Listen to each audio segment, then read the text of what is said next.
Agora você vai ouvir outra boa edição de Prosper Talks, uma conversa com empresários e empreendedores sobre o mercado e melhorias em gestão empresarial, oferecido a você pela Prosper Capital. Boa tarde a todos. Estamos aqui com dois convidados especiais, o Rogério Braga e o Wagner Salaverry, sócios da Quantitas. O Rogério tem formação de economia pela Federal, iniciou sua carreira na Ernst Young, depois na tesouraria do Banco Sicredi e hoje é responsável pela área de renda fixa e também macroeconomia dentro da Quantitas. O Wagner é também sócio da Quantitas, responsável pela gestão de renda variável, iniciou sua carreira na Geração Futuro, depois foi analista buy-side, chefe de pesquisa, diretor do conglomerado Geração Futuro, gestão de recursos, corretora de valores e banco de investimento até 2005, e um pouco à frente, em 2012, se juntou à Quantitas na sociedade. É responsável pela renda variável e gestor autorizado pela CVM Ambima, analista de investimentos. Boa tarde. Boa tarde. Boa tarde, pessoal. Prazer contar com vocês aqui. Contem para nós um pouco como é que vocês estão enxergando esse momento dentro da economia e os principais impactos agora, desde a recuperação da economia, né, dentro do ambiente que a gente está vivendo, um ambiente de pandemia e crise nos negócios. Ótimo. Eu acho que eu começo aqui, eu acho que depois passo a palavra para o Wagner, né? Eu acho que esse momento, Sandro, é um momento que a gente ainda vive bastante incerteza do ponto de vista de velocidade de retomada, né? Acho que parece, nos dados que a gente tem observado, que o pior momento para efeito de economia foi ali pelo mês de abril, em algum momento dentro do mês de abril. O mercado hoje já começa a prestar bastante atenção na velocidade da retomada econômica. Ainda a gente nota que as pessoas, de uma maneira geral, foi um período em que, de alguma maneira, elas aumentaram a sua poupança profissional, gastaram menos, né? Elas mantiveram o mesmo nível de renda, em alguns casos, com exceção da informalidade, mas gastaram muito menos. Isso a gente observa aí pelos dados de captação de poupança, mesmo captação de renda fixa, né? Em alguns investimentos.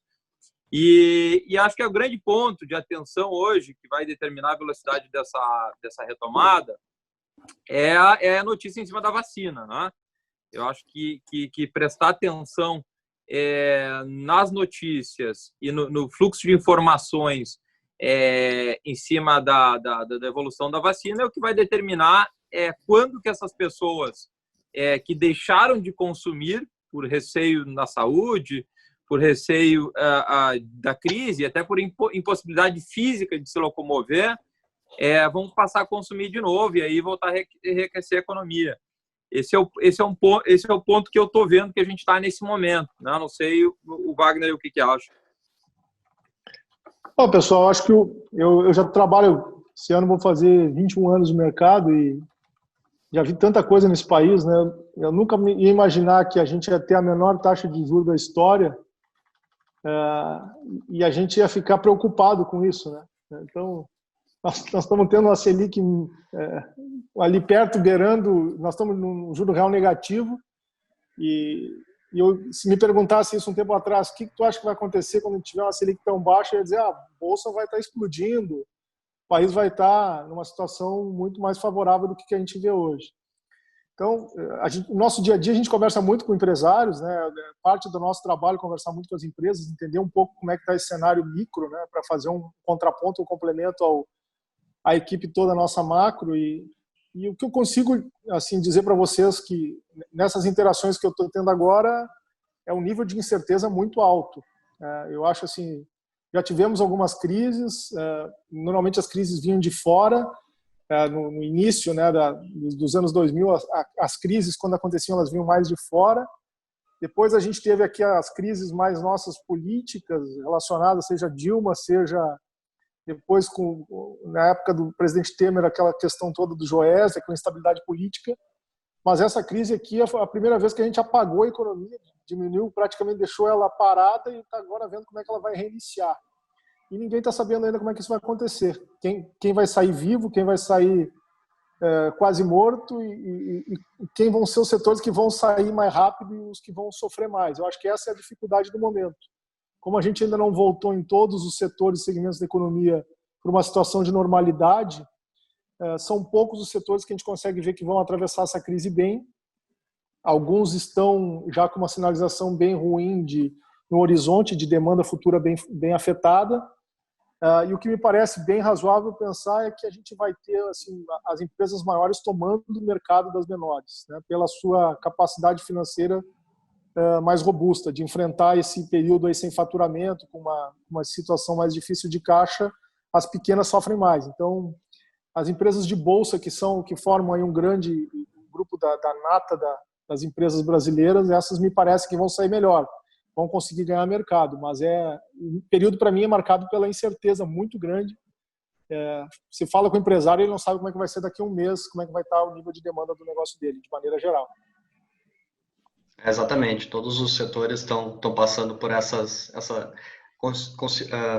condição de incerteza, né, do que vem acontecendo, do que vai acontecer. Inclusive o que está acontecendo ainda é uma coisa que muitos empresários estão com uma dificuldade bastante grande, mas a gente vê um governo, principalmente uma política econômica, uma cúpula econômica muito comprometida a incentivar a economia, né? Comprometida a fazer liberação de crédito, a fazer liberação de recursos e a instituir, junto das instituições, junto das empresas, ferramentas e métodos e aprovar através das leis essa liberação do crédito, né?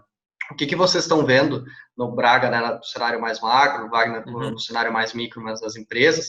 O que vocês ainda estão vendo de esperado dentro dessas incertezas, mas o que estão vendo de esperado agora no prazo mais curto, né, de impactos nos setores, de impacto na liberação de crédito na economia? Eu acho, na parte de mais macro, William, algumas coisas são bastante evidentes, né? Acho que a gente vai ter agora, o Banco Central derrubou bastante a taxa de juros, né, no período recente, deve derrubar, na nossa avaliação, até um pouco mais, entre meio, 0,50 a mais, derrubando para 1,75, ou mais 0,25 na próxima reunião ainda, para 2, e a gente sabe que a política monetária, né, ou seja, as decisões do Banco Central têm um efeito defasado na economia, né? A gente ainda vai ver nos meses ou trimestres à frente os efeitos na economia dessa flexibilização de juros que a gente está tendo. E muita gente fala assim, mas eu vejo o Banco Central derrubar o nível de juros e esse juros não chega para mim, né? Ou seja, o juro lá no banco não é o mesmo, não é equivalente à taxa Selic, inclusive todos nós sabemos que é muito diferente, né? Mas, de alguma maneira, na ponta tem uma redução marginal, né? Além do fato de que o endividamento de boa parte das empresas é indexado ao CDI, né? Então, principalmente, claro, as grandes empresas no Brasil, elas têm boa parte das suas dívidas indexados ao CDI. E nessas empresas, eu acho que esse endividamento se torna, de alguma maneira, mais barato, né? Além disso, a gente deve ter um câmbio mais desvalorizado, porque a gente passa por um período de maior risco global, com um nível de juros muito baixo no mercado local, né? Ou seja, a gente cresce pouco, é um ambiente de risco, e além disso, a gente tem um juro baixo, que é uma conjuntura que a gente não viveu no passado. Geralmente, em momentos de crise, o juro no Brasil subia. Essa vez, o juro cedeu para patamares inimagináveis há um ano, 6 meses atrás. Então, acho que o dólar deve ficar um pouquinho pressionado para cima nesse ambiente. E o governo, eu acho que ele está fazendo o papel, em termos macro, eu acho que está fazendo o que tem que fazer, tem que gastar um pouco mais, dar menos bola para o fiscal desse ano e se preocupar, sim, com as questões fiscais recorrentes, né? Vamos entender que esse ano a gente não vai, por uma distância muito grande, não vai bater meta nenhuma de fiscal, né? E o que a gente tem que se preocupar é não deixar nada permanente, como o Guedes tem enfatizado. A preocupação é que em 2021 a gente volte para os trilhos de uma trajetória fiscal sustentável no longo prazo no país. Eu acho que hoje a gente está se encaminhando nessa direção e o governo tem até, de alguma maneira, se aproximado do Congresso, num sinal de maior governabilidade. Muita gente critica essa aproximação com o Centrão, mas, de alguma maneira, isso pode dar suporte para as políticas aí que o Guedes pretende aprovar na saída aí da pandemia. Em termos mais macro, é isso, da minha visão. Eu acho que foi importante as medidas que o governo tomou, principalmente ajudaram todas as empresas. Me parece que as grandes empresas conseguiram acessar mais facilmente os aspectos burocráticos e de garantia dessas medidas todas que fizeram com que o governo pagasse parte das remunerações dos funcionários para evitar a demissão. Então, isso nos parece assim, bastante positivo. Muita empresa usou isso, de fato, muitas empresas acessaram essas medidas. E o outro ponto que eu acho assim, relevante nesse aspecto é que a gente teve uma redução do potencial de demissão muito grande, né? Esse volume de demissões ele seria muito alto, já teríamos números muito maiores de demissões do que a gente tem agora se não tivesse sido feito essas medidas. A grande dúvida que a gente tem agora é, nos próximos meses, à medida que as medidas terminam, né, que esse efeito passa, as empresas vão começar a olhar a nova realidade, o novo normal, e aí vão poder avaliar e a gente pode ter, nesse segundo semestre do ano, ainda um rescaldo, vamos dizer assim, de mais demissões. Isso me parece uma situação complicada. Outro ponto positivo, acho que esses R$600 aí de 3 meses que se estuda estender foi bom, no sentido que ele garantiu uma renda para muitas pessoas, para muita mão de obra informal, para muita gente que não pôde trabalhar nesse período.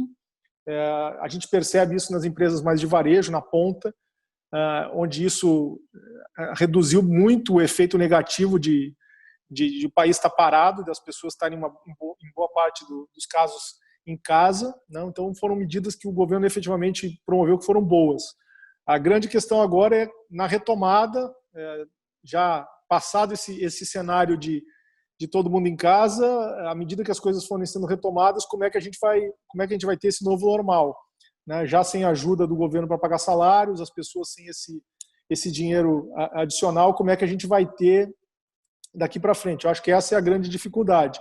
E talvez as empresas menores tendo menores condições de acessar esses recursos do governo, seja porque não tinha uma contabilidade tão bem apurada, não tem tanto o acesso a esses recursos como as grandes empresas têm já uma estrutura pronta para acessar.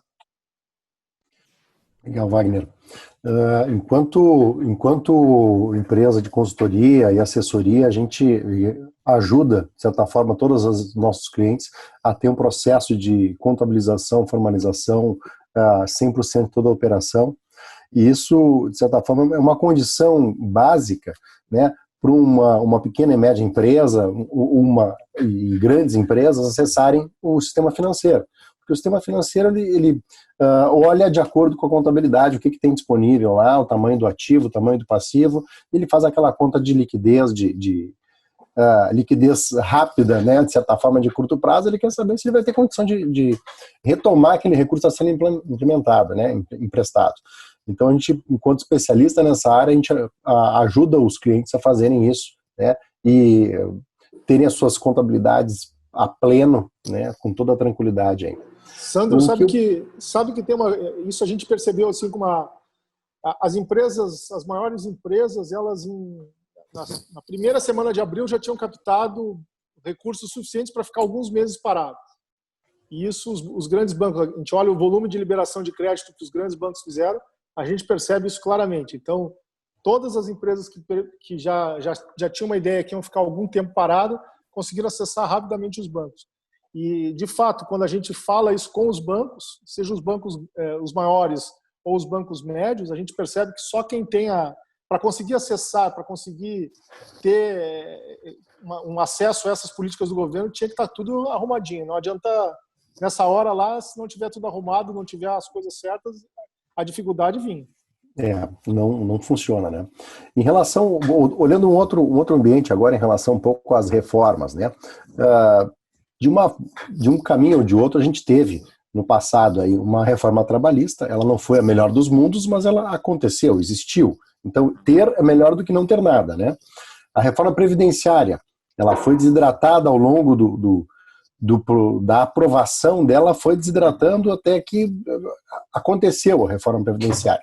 Mas a gente tem reformas tributária, administrativa e, se Deus quiser, a política, algum dia, né? Eu realmente sou otimista por natureza, gostaria que isso acontecesse no curto prazo. Como que vocês enxergam o processo da reforma tributária, que eu acho que é a primeira que deve começar a voltar, né? E depois a administrativa, melhorando a máquina, talvez a política ali na frente. Como é que vocês enxergam esse cenário de reformas? O que vocês esperam? Médio prazo, curto prazo? Queria ouvir um pouco de vocês. Eu acho que para esse ano, né, Sandro, tudo ficou mais difícil, né? O governo está muito centrado aí, né, nas políticas de retomada da economia e todos os esforços de articulação do executivo com o legislativo, né? Fora todos os ruídos aí políticos que a gente tem visto aí também com o judiciário, que acaba, de alguma maneira, demandando um gasto de energia e tempo do governo, eu acho que esse tempo vai ser tomado, esse segundo semestre de 2020, com ainda o processo de retomada do coronavírus. Talvez no quarto trimestre, eu acho que talvez alguma evolução para início de 2021, eu acho que a tributária talvez entrar na pauta. O que eu acho que é ponto importante destacar, pelo menos a minha visão sobre a reforma tributária? O ponto que mais me chama a atenção é que é um tipo de reforma que, quando a gente sabe que ela vai ter, por mais que seja uma reforma positiva, ela causa um delay nos investimentos, de alguma maneira, dos empresários, porque você não vai fazer grandes investimentos ou optar por abrir uma nova planta, ou fazer um novo investimento, ou criar um novo produto, ou fazer uma nova linha de importar, depende do produto importado ou exportação, se você não sabe exatamente como vai ser a alteração tributária que vai ter logo à frente. Então, quando você tem uma reforma tributária pela frente, é preferível que você não demore muito para fazê-la, porque ao não fazê-la e ter ela à frente no calendário, ela acaba por trazendo um delay, um atraso, né, em alguns investimentos que eventualmente poderiam vir num ambiente que não tivesse reforma. Claro que a reforma em si é positiva, o sistema tributário do Brasil é muito complexo, o Wagner aí acho que pode mencionar um pouco mais como é a visão da empresa na margem, mas do ponto de vista mais macro, eu acho difícil que saia esse ano. E acho que ter a reforma tributária pela frente, há 2 anos, pelo menos, aí eu acho que tem atrapalhado um pouco. É preferível, quando ela entrar na pauta, que passe de uma vez, né? Eu acho difícil, Sandro, a gente ter uma reforma esse ano pelo seguinte. Primeiro que a gente tem eleição, né? A gente vai ter eleição municipal e os deputados, por mais que eles não tenham todos envolvimento com isso, é sempre um ambiente mais complicado. Qualquer reforma que você vai fazer vai ter algum tipo de complicação para o Congresso no meio de uma eleição municipal. Tirando isso, os estados e os municípios, por conta da crise, e o governo federal também, todos estão prejudicados nas suas arrecadações esse ano. Então, houve uma redução tão grande de tributos, né, de arrecadação de tributos e até postergação de pagamentos, enfim, que qualquer uma mudança na reforma tributária que vai tirar de algum para colocar para outro, sempre já vai gerar muita discussão, confusão. Quem vai ganhar, quem vai perder e como vai ser o mecanismo de transição. Num cenário fiscal debilitado como o atual, acho ainda mais difícil você conseguir ter ambiente para esse tipo de coisa. E outro aspecto que me dá um pouco mais de precaução assim, quanto à viabilidade da gente ver a reforma num horizonte razoável de tempo, aí de 12 meses, talvez até eu acho difícil acontecer antes, é que a gente tem muita ainda, se a gente for olhar os aspectos, seja de ICMS, seja de PIS/COFINS, muita coisa acontecendo ainda de créditos de empresas sendo recuperados esse ano. A gente teve lá a questão do PIS/COFINS sobre o ICMS, a questão com o ICMS, gerou muito crédito. Isso, olha, apenas em empresas de capital aberto a gente viu na casa de bilhões. Então, mudar qualquer coisa disso no meio de uma recuperação de crédito também me parece mais difícil ainda. Enfim, nada no Brasil é fácil. Eu acho que essa pandemia vai tornar ainda as coisas mais complicadas da gente ver uma reforma tributária pela frente. E acho que as empresas, como um todo, já estão muito cautelosas em apoiar essa reforma, porque certamente acho difícil a gente fazer uma reforma sem que as empresas paguem mais tributos no final das contas. O governo vai dizer que não, mas no final das contas quem vai pagar o pato vão ser as empresas. Legal, interessante. Apesar de todas essas dificuldades que as empresas enfrentam, né, dos impostos bastante altos no Brasil, a gente sabe bastante que a carga tributária é uma das mais altas do mundo, com esses juros baixos, né, e a questão do dólar, como o Braga falou, se mantendo, né, nesses níveis altos, o Brasil tem muita coisa para ser feita. Né? Então tem vindo bastante dinheiro para cá, tem entrado um pouco de fluxo de capital estrangeiro ainda, apesar de baixo, ele tem um pouco de volta com essa condição, porque apesar dos riscos, faz sentido, né, investir ainda em Brasil dentro de uma carteira de um gestor internacional. E a gente tem hoje no Brasil tudo para ser feito, né? O Guedes deu uma entrevista esses dias, ele estava falando sobre o manicômio tributário que é o Brasil, e ele fala, eu acredito que o Brasil vai dar certo porque tem muito pouca chance de dar errado, né? Tem tudo para ser feito ainda. Então, o que a gente vê que a gente trabalha muito com as empresas de tecnologia, é que tem muita coisa realmente interessante acontecendo, tem muita empresa investindo nesse momento. E a gente costuma auxiliar as empresas exatamente em enxergar essas oportunidades, aonde que o Brasil tem deficiências que são seculares, e independente do que acontecer agora do coronavírus, se vai ser rápido, se vai ser devagar essa retomada, se a vacina vai vir esse ano, vai vir no ano que vem, alguns setores ainda são muito demandados, né? O que vocês enxergam, Braga, na questão macro, né, fluxo de capital estrangeiro e investimentos mais setoriais, Wagner mais específico nas empresas, em relação a esse cenário, né, fluxo de capital estrangeiro e os próprios investimentos nacionais, setoriais, nas áreas que a gente tem mais eficiência? Eu acho que o estrangeiro, William, é muito sensível, né?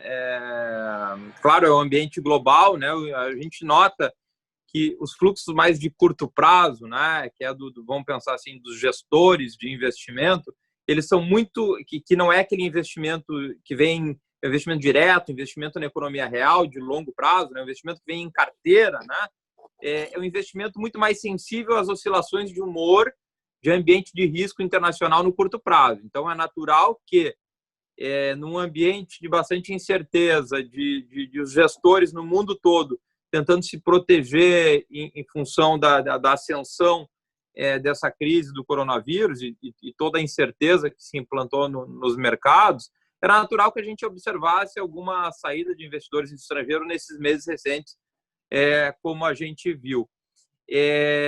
Mas de longo prazo, estruturalmente falando, eu acho que sim, o Brasil, como o Guedes fala e como até tu citou, é um país que tem muita coisa para fazer e acho que falta capital aqui no Brasil, acho que falta poupança para a gente conseguir fazer todos os investimentos que a gente precisa, né? Principalmente na área de infraestrutura, né?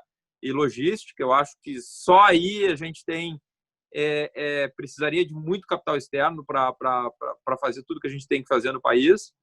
E acho que um outro ponto que queria ressaltar também, que o estrangeiro é muito sensível, é nível de câmbio, né? Muitas vezes a gente não nota isso, principalmente o investimento em carteira, né? Às vezes a gente nota que, dependendo do nível de câmbio, né, o estrangeiro acaba vindo fazer mais investimentos aqui, seja na bolsa, ou seja comprando empresas, porque em dólar, né, quando a gente tem exatamente o real mais desvalorizado, ou seja, o dólar está mais alto, o estrangeiro olha os ativos no Brasil, seja os ativos negociados na bolsa, ou seja os ativos via a compra de uma empresa ou investimento na economia real, para ele acaba se tornando investimentos muito mais baratos, né? Então, às vezes a gente observa alguns fluxos de investimentos estrangeiros mais estruturais, justamente em alguns momentos de maior crise, quando o dólar está mais alto, né?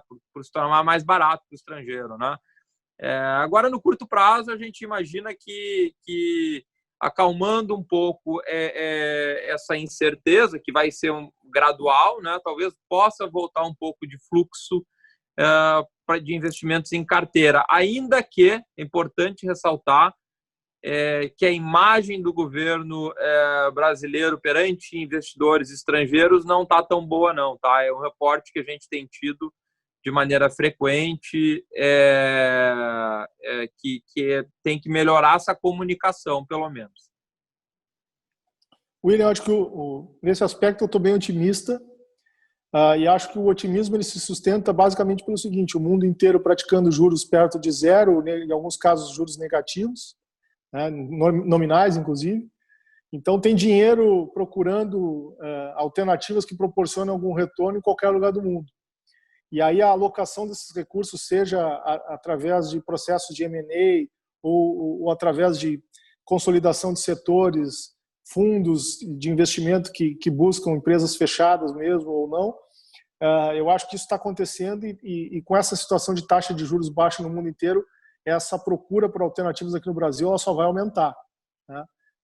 E acho que, além desse aspecto do mundo inteiro estar procurando ativos que proporcionem algum retorno, a gente tem uma abundância de capital por conta disso, a gente vai ter uma realidade aqui agora que, com a Selic mais baixa, é natural que também isso aconteça com os recursos que estão aqui, dos investidores locais. A migração ela acontece naturalmente da renda fixa mais para a renda variável, né, para multimercados, para a renda variável naqueles ativos mais líquidos, mas é natural também que a gente tenha, seja por parte das empresas maiores fazendo uma consolidação pelo custo capital mais baixo, seja porque fundos de private equity, fundos de venture capital, enfim, todo esse movimento tenha mais recursos disponíveis para eles poderem investir. E acho que os setores são, naturalmente, o que todo mundo percebe, assim, que são os setores mais quentes, assim, os que mais proporcionam atratividade e tecnologia, obviamente, no mundo inteiro e aqui no Brasil. Setor de saúde, setor de educação, acho que esses três são sempre aqueles mais citados, mas mesmo na Bolsa Brasileira, a gente teve agora, no meio da pandemia, duas empresas que conseguiram captar aí alguns bilhões de reais, Centauro e Via Varejo, para citar duas mais recentes. Então, o capital está à busca de retorno, não é uma situação de crise na economia que não vai permitir esse acesso e essa procura. Pelo contrário, acho que as taxas de juros lá fora e aqui vão tornar isso cada vez mais forte.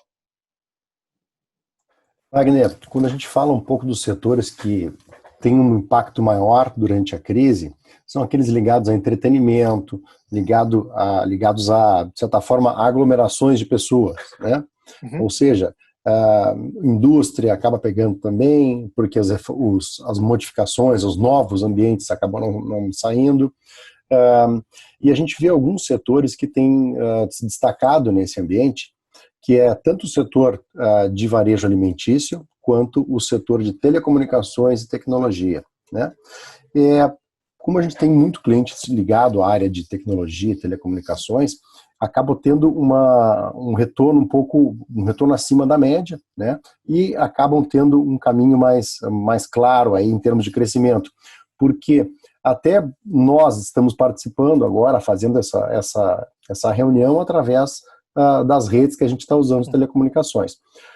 Como que tu vê o nosso mercado de renda variável? A gente tem poucas opções de empresas de telecomunicações, né? Como é que tu vê esse caminho dos menores players de telecomunicações e dos grandes players que a gente tem no mercado? Tu enxerga que tem um potencial de abertura de capital, de captação de recurso para esses menores algum dia fazer essa abertura de capital? Eu acho que sim. De novo, né, os bancos de investimento aqui no país, a gente tem uma indústria financeira aqui, de mercado financeiro nosso, ele é bastante sofisticado, né? Então nós temos uma quantidade muito grande de assets, nós temos uma quantidade muito grande de bancos de investimento qualificados, e local e internacional. Então, eles estão sim à busca de alternativas interessantes. Esse segmento que você mencionou, naturalmente, ele é um segmento que agora ficou muito mais interessante, né? Porque todo mundo precisa dele para poder continuar trabalhando em casa e tal. É natural que isso aconteça. Mas quando a gente olha a realidade nossa de bolsa, ainda nós temos uma quantidade muito pequena de empresas que a gente possa classificar no Brasil como de tecnologia.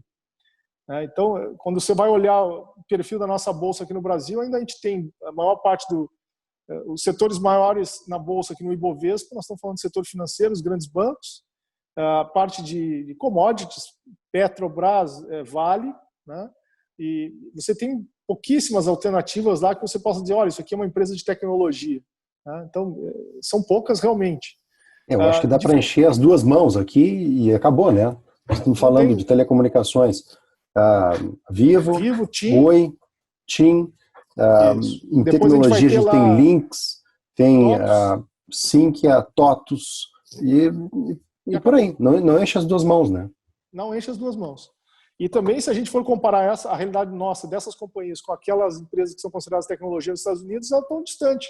Não é uma situação sequer parecida, né? A Magazine Luiza é colocada como uma empresa muito forte em tecnologia, de fato é no e-commerce, mas não dá para também comparar com a realidade lá de fora. Então, eu diria assim, tem espaço, o mercado está à procura disso, o mercado vai alocar recursos nesses setores, nesses segmentos, sim, mas o primeiro passo para isso, essas empresas têm que ter um porte razoável, né? E tem um caminho natural, que é, dependendo do tamanho desses negócios, é crescer primeiro lá pelo Venture Capital, depois o Private Equity vai crescendo, vai tomando corpo, né? Vai fazendo algum movimento de consolidação ou de aceleração do crescimento, seja porque precisa de capital para fazer uma expansão comercial mais forte, mas eu não tenho dúvida que os bancos de investimento hoje estão à procura de empresas de tecnologia no Brasil, com certeza, e tendo boas ideias, eu acho que o encontro entre capital e negócio ele acontece facilmente. Tudo que o mercado quer, tudo que nós, alocadores de recursos, queremos é boas notícias, boas empresas para investir nesses setores. A gente tem, dentro da nossa carteira, tem muito cliente de tecnologia, a gente vê que realmente, ao conversar com os fundos de investimento, ao conversar com os privates e os venture também, tem uma sede de investimento nesse setor aí, né? Que é um setor que ele é intenso em capital e também precisa de dar muito retorno, né? Eu diria até que a dificuldade que a gente tem hoje não é nem de quantidade de empresas. A gente, com esse movimento de taxa de juro menor, vai acelerar muito esse processo. O que a gente precisa um pouco mais, necessariamente, é ter alguns desses negócios se sobressaindo, de forma que eles vão ser acelerados. Tem muita empresa boa, tem muita empresa com potencial, mas ainda poucas num estágio mais avançado de negócios. É isso que a gente vê também do lado de cá, tanto na parte de crédito, de fundos que querem fazer liberação de crédito para as empresas realizarem operações, quanto do ponto de vista de investimentos, fundos que querem ser parceiros de negócios. A percepção é de que existe muito recurso, o recurso está aí, ele está com ainda mais sede, né, porque as taxas de juros caíram e eles estão ainda mais agressivos nos critérios de investimento. Porém, existe um nível de qualidade de gestão muito baixo ainda, né? Os empresários têm um nível de qualidade de gestão baixo, os empresários têm um nível de estratégia de crescimento ainda muito pouco claro, porque eles são muitos deles são empreendedores que começaram ali com um pequeno negócio e o negócio realmente cresceu. Como a gente falou, né, antes, o Brasil tem muito pouca coisa tem muita coisa para ser feita, né, tem muita pouca chance de dar errado realmente um negócio quando encontra uma oportunidade. Então os negócios conseguem se desenvolver, mas falta essa capacidade. O que vocês veem desse apetite, dessa necessidade de habilitações que a empresa tem que ter, tanto do ponto de vista de crédito, eu acho que entra um pouco mais na parte do Braga, quanto do ponto de vista de investimento, né, no lado do Wagner, que os fundos estão olhando e os donos de recursos, né, que são as pessoas físicas e jurídicas que estão por trás dos fundos, estão olhando quando eles olham para os negócios hoje no Brasil. Considerando que a gente está falando de setores que tem uma demanda muito clara, né, setores que o Brasil vai dar certo, onde é que esses investidores estão procurando alocar os seus recursos e o que eles precisam ver nas empresas para poder colocar ainda mais dinheiro?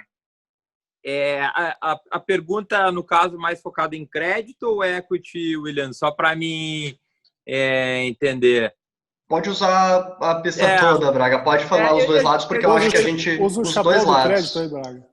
Olha, eu diria assim, na parte de crédito, tá? A maior parte dos fundos de investimento de renda fixa, vamos pensar do Brasil, eles ainda estão centrados, tá, vai lá nas grandes empresas, né, nas emissões de debêntures, né, que são as empresas que geralmente têm rating, né, empresas de capital aberto.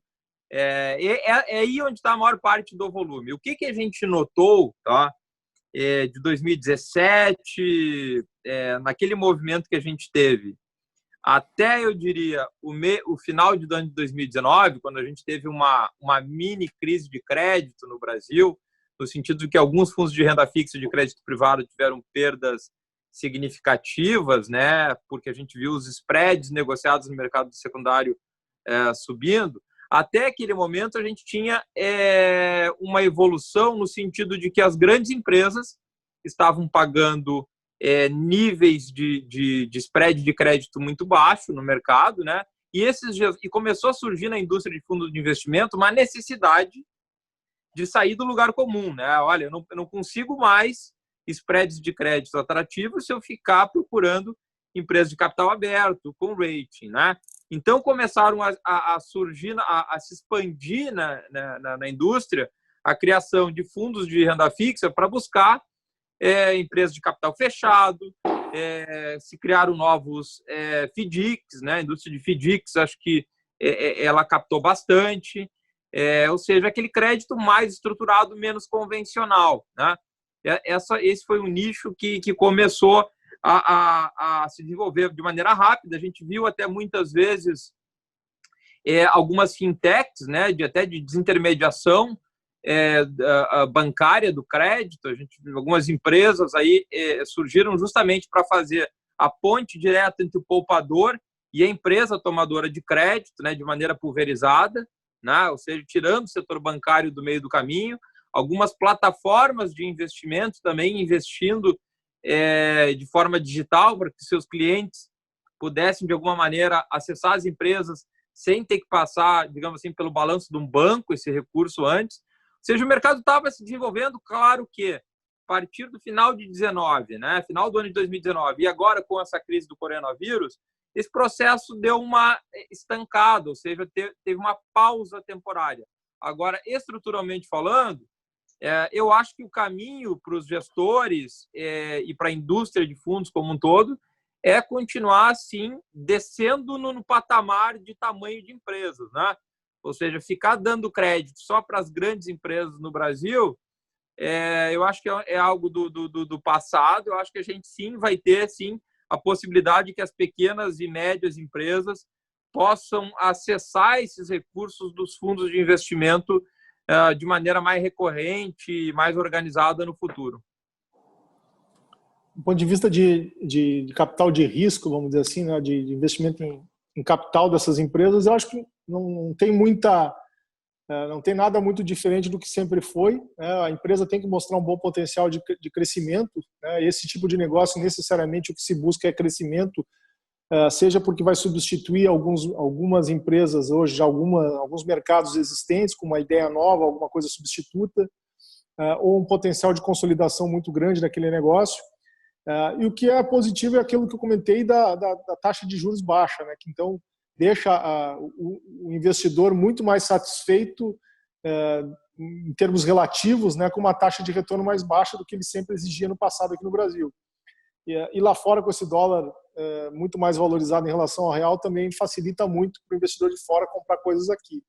Eu acho que basicamente é isso. O negócio de tecnologia, um negócio desses setores que são os mais atrativos para o investidor, ele tem que ter o dono desse negócio hoje, o empreendedor, ele tem que ter a capacidade de mostrar o quanto esse negócio escala de uma forma rápida, né, e se de preferência a barreira principal for capital, seja para aquisições, seja para comprar mais tecnologia, para acelerar o crescimento, mais fácil ainda vai ser a vinda dos investidores para ele, né? O mercado tá carente de oportunidades e ainda mais carente de oportunidades nesses setores mais, vamos dizer, inovadores. Aquela velha economia, a gente já tem de sobra alternativas e muitas em bolsa.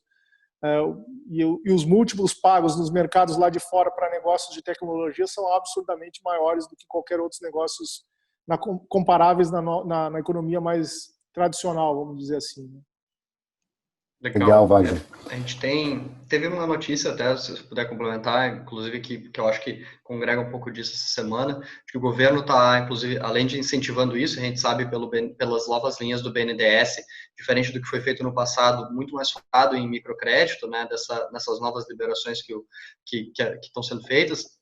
Inclusive saiu uma notícia essa semana sobre um formato que está sendo estudado pelo governo para as empresas maiores conseguirem liberar recursos para aquelas empresas menores que são parceiras deles, clientes, fornecedores. Então, as grandes empresas vão se tornar canais de distribuição e de aval para as empresas menores, para esse crédito poder chegar mais lá na ponta. Eu acho que é bem nessa linha do que vocês comentaram, né? A gente tem não só os fundos fazendo isso, mas tem um governo central dando as diretrizes e querendo orientar que esse recurso chegue em negócios menores que tem uma capacidade de multiplicação muito maior. Né? Exato, e eu acho que nesse ponto aí que você citou, que é importante que eu acho que talvez o trabalho que de alguma maneira vocês fazem, que quando a gente tira o banco do meio do caminho, a empresa ela acaba tendo que ter um balanço e digamos assim, uma organização, né? Mesmo a governança e números bastante organizados, que ela vai ter que, para conseguir pagar um nível de juro menor, nesse ambiente que está desintermediado, sem intermediação bancária, que é onde ela vai conseguir se diferenciar, porque, na verdade, o crédito bancário é quase que uniforme, um spread alto, tem alguma diferenciação, mas é baixa.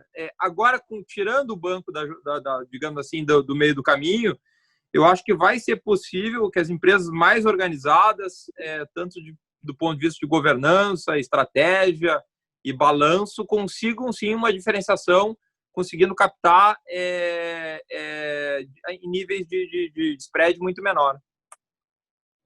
Legal. A gente já consegue ver em alguns setores, tem empresas que nas suas cadeias de negócios de fornecedores, por necessidade, já estão fazendo isso. O setor de varejo têxtil já está fazendo direto isso, né? As varejistas estão vendo que a cadeia de confecção está muito debilitada, estão colocando o setor de autopeças também, toda a cadeia de autopeças, o setor é um setor bem fragmentado.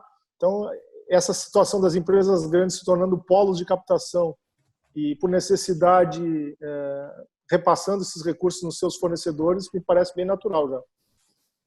Legal, Wagner. A gente, falando um pouco de gestão de investimentos, né, que é a praia de vocês, digamos assim, no dia a dia, muitas vezes a gente acaba tendo um empresário, né, ou pessoa física também, que quer investir os seus recursos, né, e ele encontra alternativas entre vou construir um prédio para alugar, ou vou comprar uma fazenda, ou vou emprestar para a rede de relacionamentos, que alguém está precisando de recurso, né? E muitas vezes acaba perdendo o amigo ali, porque como é que cobra depois, né? Aquela coisa. Então, quais são os grandes graus de segurança que uma gestora de ativos consegue levar para esse cliente, né? Então, como é que funciona o diferencial do mercado muito prático ali, ou investimentos em tijolo, como a gente diz, do investimento do mercado de renda fixa e renda variável através de um especialista? Como é que funciona isso? Eu vou tentar citar alguns aspectos, acho que o Wagner pode me complementar depois. Mas a indústria financeira no Brasil, Sandro, principalmente, eu acho que a de fundos de investimento, é extremamente bem regulada, né? Um fundo de investimento é uma empresa, é um CNPJ, né, um condomínio de cotistas, que ele contrata formalmente, né, ele tem que ser autorizado pela CVM, o gestor de investimento ele tem que ser autorizado pela CVM, ele é fiscalizado pela CVM, ele é fiscalizado pela Anbima. Os profissionais, existem diretores responsáveis pela área de distribuição da gestora, pela área de gestão da gestora, ou seja, pela área de compliance de cada gestora, e isso a CVM e a Anbima verificam regularmente. O fundo de investimento em si, além de ele ter o gestor, que é quem toma as decisões de investimento, ele tem o administrador, na maioria das vezes, uma instituição diferente, que é quem confere e verifica se tudo aquilo que está no regulamento do fundo, né, que está lá no site da CVM, é o que o gestor está fazendo. Além disso, os fundos de investimento contam com uma auditoria externa, que geralmente é entre as grandes auditorias do Brasil, que é no final de durante, claro, o exercício inteiro, monitora o balanço do fundo, né? Porque o fundo, de novo, é uma empresa, como no final de cada ano calendário aprova as demonstrações financeiras do fundo. Ou seja, é uma estrutura, hoje no Brasil, muito bem regulada. Tanto é verdade que em fundos de investimento, a gente teve últimos, apesar das N crises que a gente passou pelo país, a gente teve pouquíssimos casos, né, de problemas com estruturas de fundos de investimento, né? O que não quer dizer que um fundo que outro não possa ter tido uma rentabilidade pior, que aí é inerente, digamos assim, à oscilação dos ativos.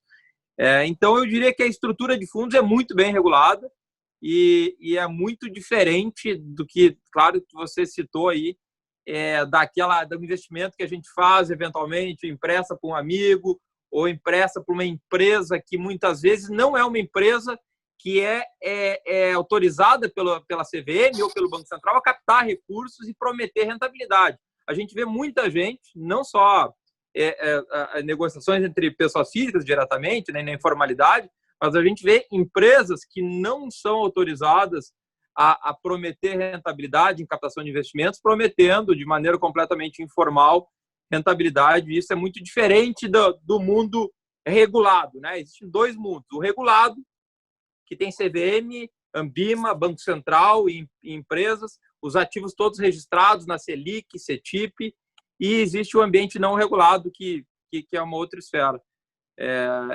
Como eu vejo são diferenças, eu diria assim, são mundos completamente diferentes. Só para complementar, eu acho assim, eu não tenho dúvida que o mercado brasileiro é um dos mais sofisticados, dos mais seguros do ponto de vista para o investimento das pessoas físicas entre os pares no mundo. Tá? O sistema financeiro brasileiro como um todo, ele, por conta do histórico de inflação, tudo, a gente teve uma informatização muito maior do que nos outros mercados, e isso trouxe um legado de estrutura muito forte que assegura para o investidor essa segurança. E acho que essa realidade das gestoras independentes, que somos mais de 400 hoje no país, ela é uma realidade que ela funciona para vários mercados e para nós não é muito diferente. São aqueles profissionais que trabalharam em grandes estruturas, em grandes bancos, e que por alguma razão, em algum momento da sua vida, se tornaram empreendedores e resolveram ter o seu próprio negócio e oferecer aquilo que ofereciam dentro da estrutura de um grande banco, oferecer isso fora da estrutura, né?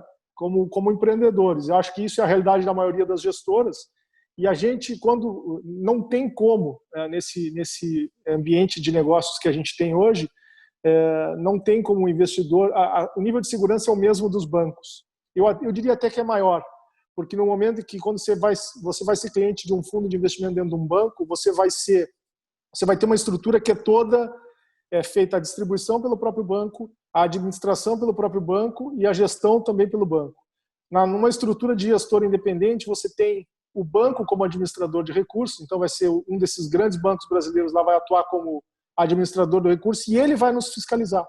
Ele vai assegurar que tudo está correndo de uma forma adequada. Então é uma estrutura de fiscalização cruzada, em que o investidor consegue acessar o que tem de melhor do ponto de vista de profissionais que se destacaram no mundo financeiro, que buscaram fazer os seus negócios. Ele vai acompanhar pelo histórico de cota de cada fundo, vai entender qual é a proposta de cada tipo de fundo de investimento, e ele vai ter, sem dúvida nenhuma, a mesma segurança que ele tem no banco. A diferença é que, eu brinco, né, o pessoal, já estou muito tempo nesse mercado de ações, as pessoas dizem assim, eu não invisto em ações porque eu tenho medo, o capital, eu posso perder muito de um mês para outro, né? É aquela ilusão, é o lado ruim de ter a liquidez diária, né? Aquela ilusão de que o meu negócio, que eu não tenho preço todo dia, que eu não estou perdendo dinheiro, né? Vai tentar vender um apartamento agora, vai tentar vender qualquer negócio agora, vai ver quanto é que vão pagar para você, se é que vai ter comprador. E na Bolsa, por mais que a gente tenha queda de preço, a gente sempre tem liquidez. No pior momento da crise, eu conseguia vender qualquer posição da minha carteira de investimento fundo. Claro que com preço 40% menor do que era no início do ano, hoje já estamos 10% menor, mas você tem, além de toda a segurança, você tem a liquidez, né? Então, eu acho uma estrutura muito tranquila para as pessoas fazerem o investimento. Legal. E uma outra questão que chega bastante para a gente também, desses empresários que acabam tendo uma liquidez, né, decorrente dos seus negócios e querem entender mais a parte de investimentos, não só essa questão da segurança e da estrutura, como é que ela funciona, mas também da orientação, né? Como é que funciona esse processo aí dentro de vocês e de maneira geral no mercado de investimentos em relação a essa orientação para o investidor, de mostrar para ele, dele entender qual é o perfil dele de investimento, dele entender quais são as classes de investimento que podem ter, quais são os níveis de risco que ele está exposto, o que pode acontecer com esses mercados que ele vai estar fazendo investimento. Então, como é que vocês fazem esse processo de educação, digamos assim, né, do investidor e de adequação dos investimentos em relação ao perfil de risco que ele tem? Posso falar, Braga? Braga? Vou deixar só para ti. Esse é o bônus de quem faz a parte de distribuição nossa aqui. Eu acho assim, isso é uma parte vamos pensar assim, é um segmento do mercado que ainda vai crescer muito e que está ainda muito atrás. Tá? Por que eu digo isso? Porque, de fato, no Brasil a gente tem muito pouca educação financeira, né? A educação financeira do brasileiro é baixa, a gente não tem isso nas escolas, a gente não tem isso em nenhum momento da vida educacional do brasileiro. Então, as pessoas não têm conhecimento, aqueles que têm normalmente fazem por conta própria, são autodidatas, vão errando, acertando e acumulando esse tipo de experiência. Os bancos nunca tiveram interesse, os grandes bancos nunca tiveram interesse de oferecer algum tipo de informação de transparência ou de educação financeira, né? Até porque a atividade de gestão de recursos sempre foi uma parte grande dos seus lucros, né? E hoje a gente tem uma estrutura de distribuição de recursos, as pessoas físicas elas estão migrando dos bancos normalmente para as plataformas de investimento. E nessas plataformas de investimento a gente está tendo sim, digamos assim, um upgrade, um aumento da qualidade de atendimento. Mas acho que ainda tem muito para acontecer, né? Os segmentos de mais alta renda já têm acessos a consultores financeiros que são realmente pessoais, que são realmente qualificados, né? Então, eu entendo que essa parte ainda tem muito a crescer. As pessoas físicas no Brasil ainda acessam muito pouco esse tipo de consultoria financeira para buscar entender melhor o seu perfil e que tipo de investimentos eles fazem.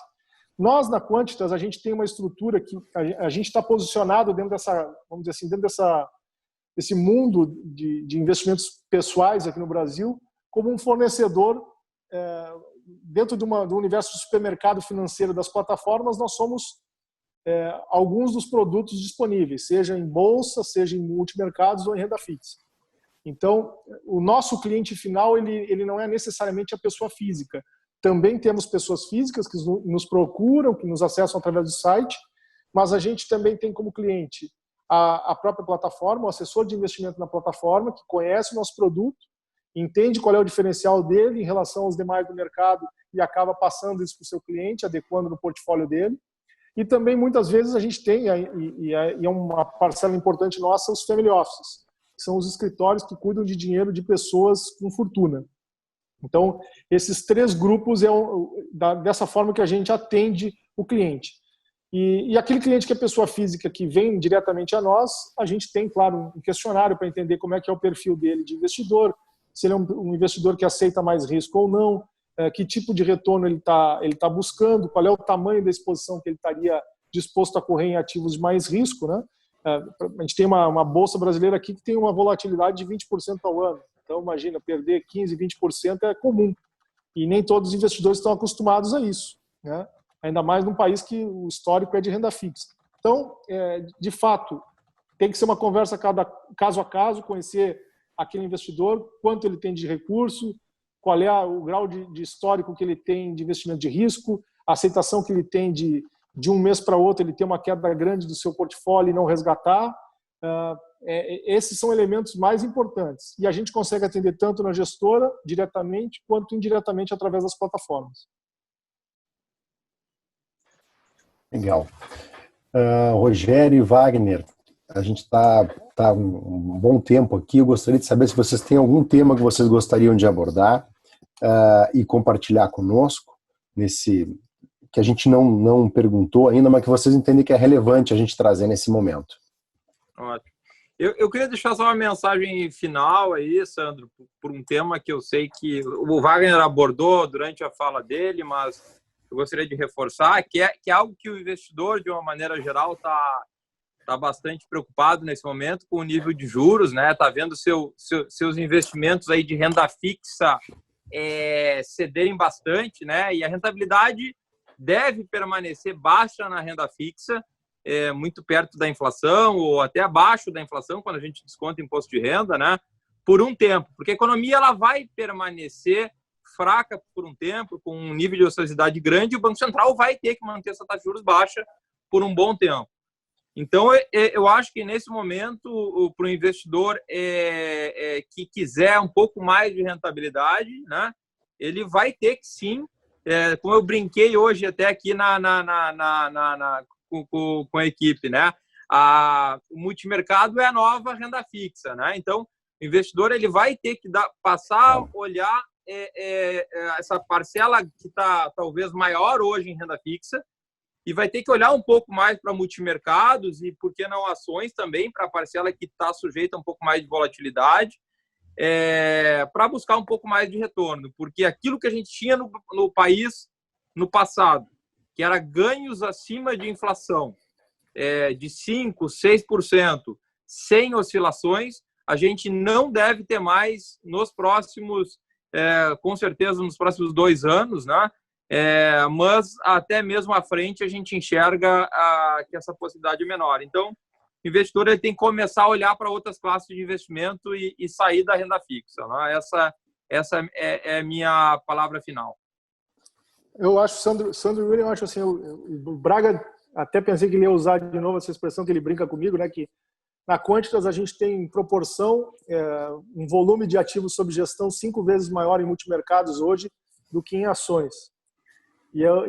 O Braga brinca comigo, olha, isso aqui é momentâneo, eu vou me aposentar com a situação inversa, tu que vai trabalhar mais para mim, porque não é possível que isso seja sustentável, né? Então, eu fico muito feliz que a gente tenha essa situação de juro baixo, porque de fato aquela realidade das pessoas não correrem risco, emprestando para o governo, ganhando muito dinheiro, enquanto o empreendedor, seja um empresário grande que tem suas ações negociadas em bolsa, mas o empreendedor do pequeno, médio negócio lá correndo risco, pagando muito imposto, correndo sempre atrás da máquina e vendo que os outros lá sem fazer nada ganhavam um retorno na renda fixa absurdo, né? Isso é insustentável, não é razoável a gente pensar que o país pudesse continuar dessa forma por muito tempo. E eu fico feliz que essa realidade esteja mudando, porque a gente vai premiar aqueles que têm o risco, de fato, né, sendo compensado. Acho que isso é muito importante. E acho que essa migração do mercado de renda fixa para o mercado acionário ela vai acontecer, já está acontecendo. Ela vai se acelerar à medida que a gente tiver uma situação de economia mais forte, mais consistente na recuperação. E outra brincadeira que a gente faz dentro lá da nossa equipe, que a bolsa a 65 mil pontos ninguém queria, né, porque era muito arriscada. Bolsa a 75 mil pontos também era muito ruim. E Bovespa a 100 mil pontos é maravilhoso, né? Por quê? Porque as pessoas vão ver que já passou o pior momento e aí vão se sentir confortáveis de comprar coisa mais cara.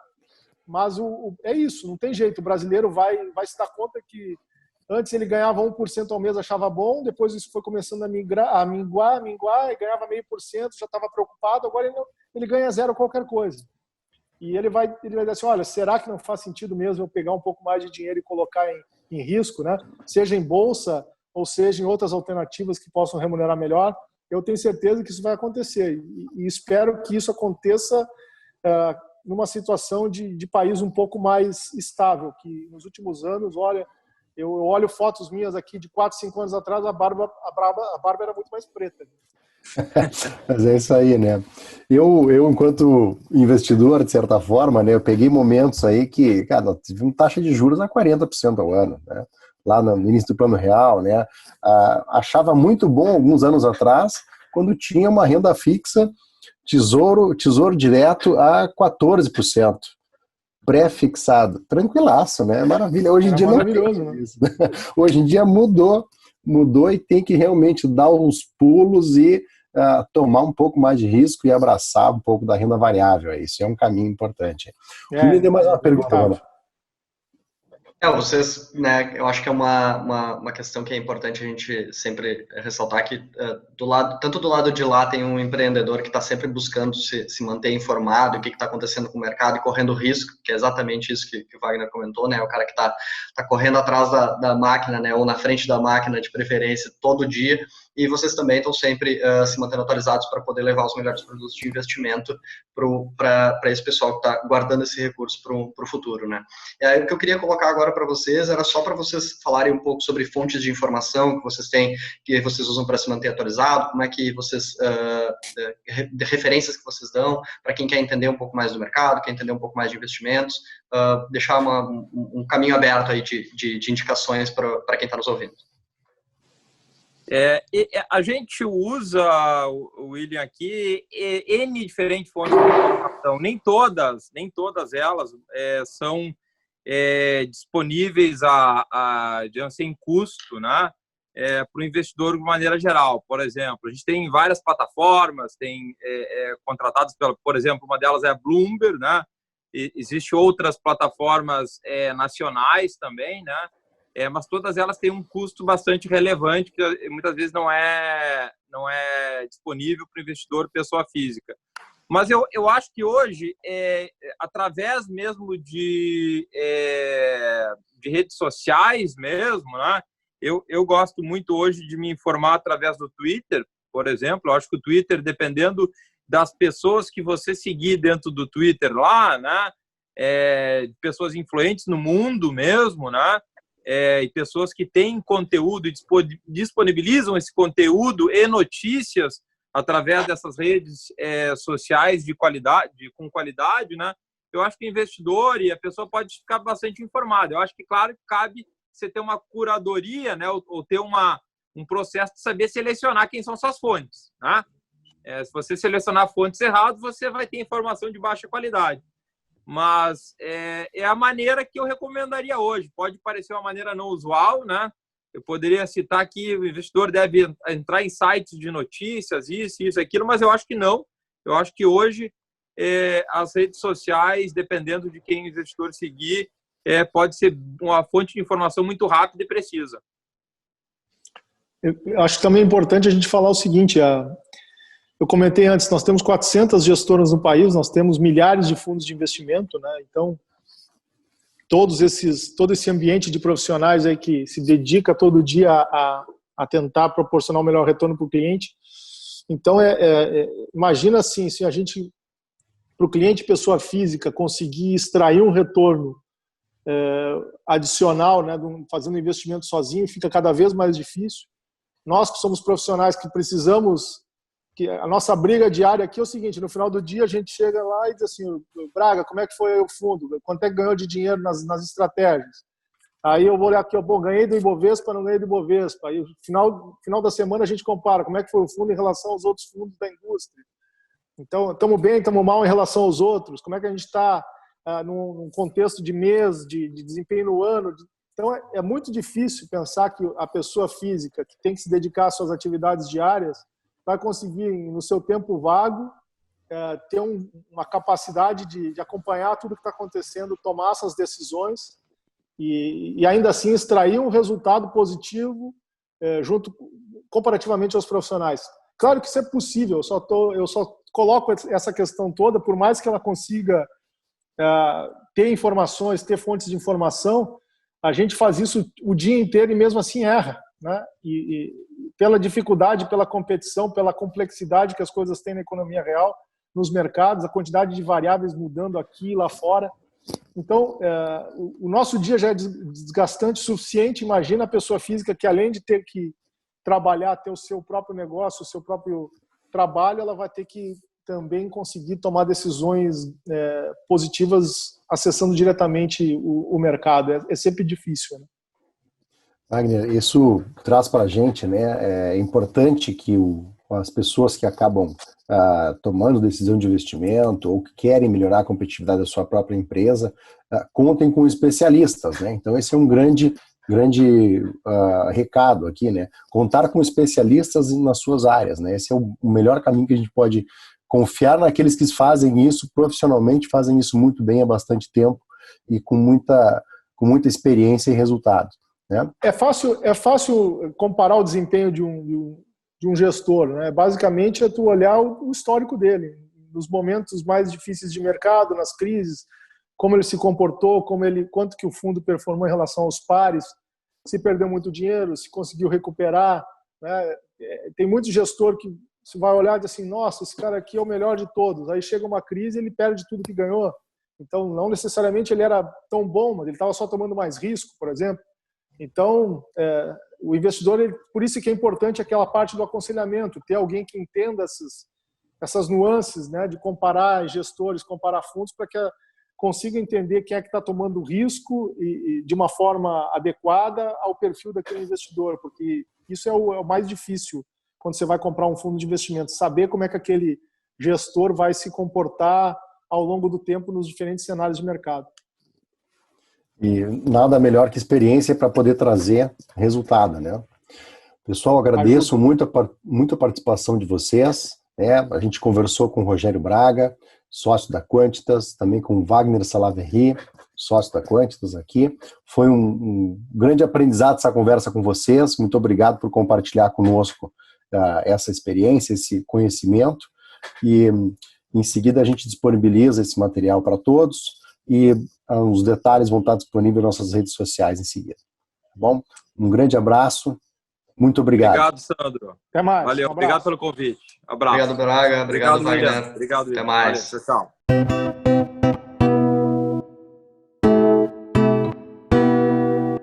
Termina aqui mais um Prosper Talks, uma boa conversa com a equipe da Prosper Capital. Produção Mr. Maia, música e conteúdo sonoro.